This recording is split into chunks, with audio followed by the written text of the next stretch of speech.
L'assurance vie est très appréciée des Français car elle permet de répondre à de nombreux projets. La constitution et ou la valorisation d'un capital, la mise à disposition de compléments de revenus, la transmission à ses proches également en cas de décès. Quel que soit votre projet, vous pourrez le mener dans un cadre fiscal avantageux. L'assurance vie va concerner tout particulier, majeur, mineur, cela va dépendre en fait de la nature du contrat. Donc, un premier versement vous est demandé à l'ouverture du contrat. Ensuite, le rythme des versements est totalement libre, mais ils peuvent être soumis quelquefois à des minimums d'investissement. Ce placement offre également une grande flexibilité. Vous choisissez entre des versements programmés ou des versements libres. C'est selon le rythme souhaité et selon votre capacité d'épargne. Les versements effectués sur le contrat par le souscripteur peuvent être investis sur différents types de produits financiers. Schématiquement, il faut distinguer deux grandes catégories de supports. Le fonds euro, très sécuritaire, dans lequel le souscripteur est assuré de récupérer les montants qu'il a investis. Et il est également possible d'investir dans des unités de compte dont l'évolution de la valeur est liée au marché financier. Si ce support est plus risqué que le fonds euro, il peut permettre de délivrer une performance plus importante que celle qui serait obtenue en ayant tout mis sur le fonds euro. Il est possible de panacher aussi ces versements sur les deux catégories de supports. S'il faut attendre 8 ans pour pouvoir bénéficier de tous les avantages fiscaux liés au contrat d'assurance vie, ce qui caractérise ce placement, c'est la liquidité de l'épargne. Autrement dit, vous restez libre de retirer l'argent sur votre contrat à tout moment. Le retrait d'argent sur un contrat d'assurance vie équivaut à un rachat. Celui-ci peut être total ou partiel. Alors en cas de rachat total, vous récupérez l'intégralité de l'argent, capital et intérêt, placé sur le contrat d'assurance vie et celui-ci est clôturé. En cas de rachat partiel, vous ne récupérez qu'une somme donnée. La part correspondant au gain est fiscalisée, donc intégration à l'impôt sur le revenu ou prélèvement forfaitaire. Le rachat partiel ne met pas un terme au contrat et les avantages fiscaux liés à son antériorité sont maintenus. Pour répondre par exemple à un besoin ponctuel d'argent, vous pouvez, outre le rachat partiel, demander une avance sur contrat. Celle-ci s'apparente à un prêt dans le sens où elle devra être remboursée dans un temps donné et cette mise en place d'avance a un coût à voir avec son établissement.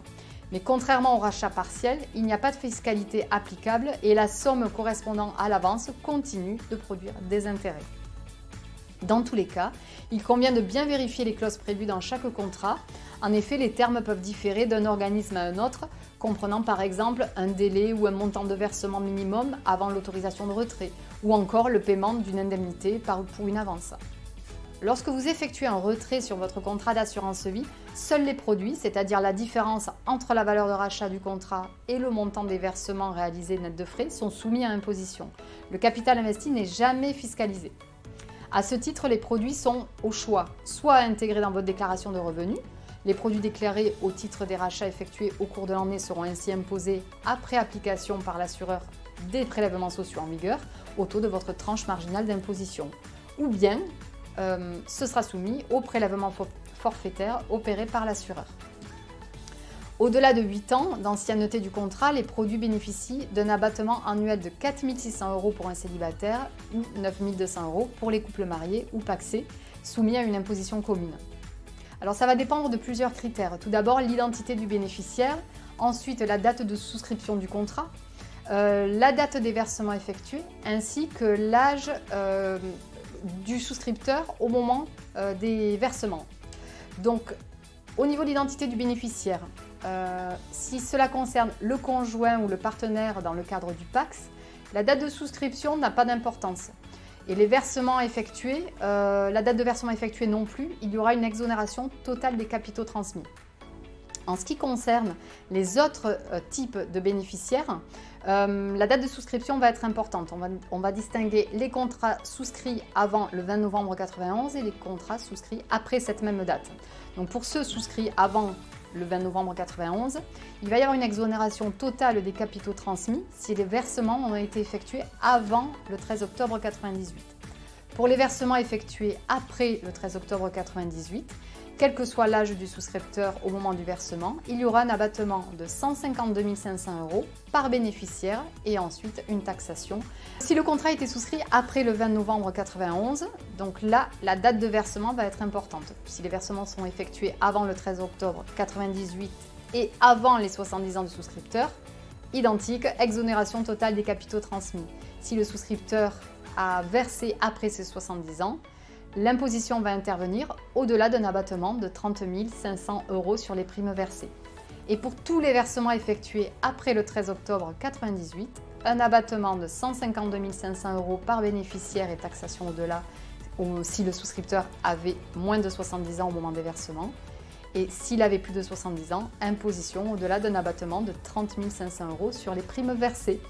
Les prélèvements sociaux auxquels on n'échappe quasiment jamais. Les produits des contrats d'assurance vie sont soumis également à ces prélèvements sociaux en vigueur, donc soit 17,2% au 1er janvier 2023 et sont appliqués par l'assureur comme chaque année au moment de l'inscription annuelle en compte des produits sur le contrat, lors d'un rachat partiel ou d'un rachat total et lors du décès de l'assuré. Oui, elle est intéressante. Elle profite d'avantages fiscaux imbattables, d'une part sur les gains des contrats et d'autre part pour transmettre vos capitaux. Il est aussi important de relever que les contrats n'ont pas de plafond, à l'inverse des livrets ou du PEA, le plan d'épargne en action, et donnent accès à un large univers d'investissement, les fonds euros, les fonds d'action français ou étrangers, des fonds immobiliers, etc. Alors, contrairement aux idées reçues, si les conditions fiscales changent passé cet âge-là, des 70 ans, l'assurance vie représente en revanche un placement toujours intéressant. En effet, les sommes versées après 70 ans entrent dans le capital successoral. Elles bénéficient toutefois d'un nouvel abattement dont le montant est de 30 500 € pour l'ensemble des bénéficiaires.